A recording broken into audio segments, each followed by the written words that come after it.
Hello everyone, I'm James, and in this video we'll be talking about how to win and best position yourself in a multiple offer situation. So let's jump right into it. Number one thing you want to do is increase the amount of non-refundable money. This is the money you give to the seller whether or not you close on the deal, and that you give it to them just for accepting your offer.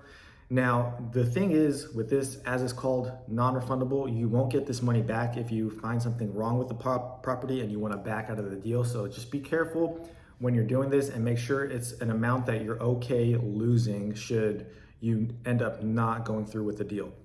The second thing you want to do is increase the earnest amount deposit. I mentioned this in a previous video, how this is the number one thing you can do. The reason for that is it gives the seller confidence in knowing that you are a serious buyer. When you increase the amount of the earnest money deposit, basically what you're telling the seller is after the option and inspection period is, I'm going to go through no matter what, because if I don't, then I'm going to lose this earnest money. And what I recommend is putting the entire down payment. So whether you're putting down 3%, whether you're putting down 5, 10, or 20%, put the entire down payment as the earnest money. Okay, telling the seller like, hey, once we're past inspections, I'm 100% in this deal. And if you know, for whatever reason I back out, you get to keep that huge down payment. Okay, and still get to sell your house. If you are a VA buyer with a 0 down payment, then I recommend putting up the entire amount for closing costs. Now, you might not be able to do this depending on your situation. However, the more money you can put down as the earnest money, the better. The third thing you want to do, and this may or may not affect it, the seller's opinion if they don't need it, but it can be a nice thing for the seller, is to give the seller a free lease back.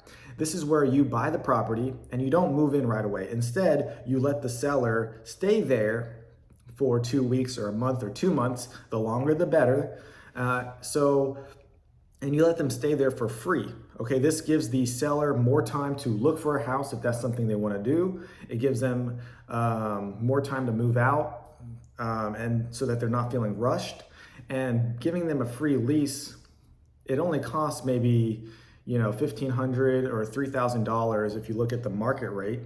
However, it gives the seller so much more comfort in knowing that they don't have to be rushed out of their house as soon as you close.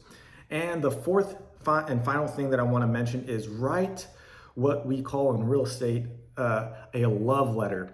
Write to them a letter of who you are as a person, what you intend, what you love about the house, and how you intend to take very good care of the house.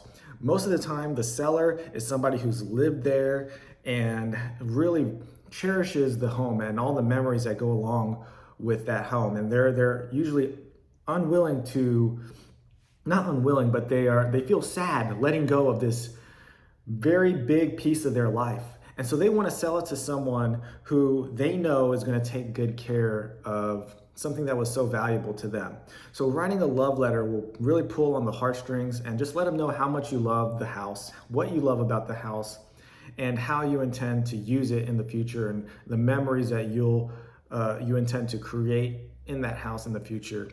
Not any one of these things will be potentially the determining factor, but the more things you can stack in your favor, the better chance you have of winning that offer. So the best thing to do is combine all these strategies, as well as increasing the purchase price. But I'm assuming that we've already gone as high as we can go. So just stack all these things in your favor, and you will greatly increase your chance of winning that offer. Hope this video helps. If it did, share it with someone you like, or I should say like, and share it with someone who would also find value in this video.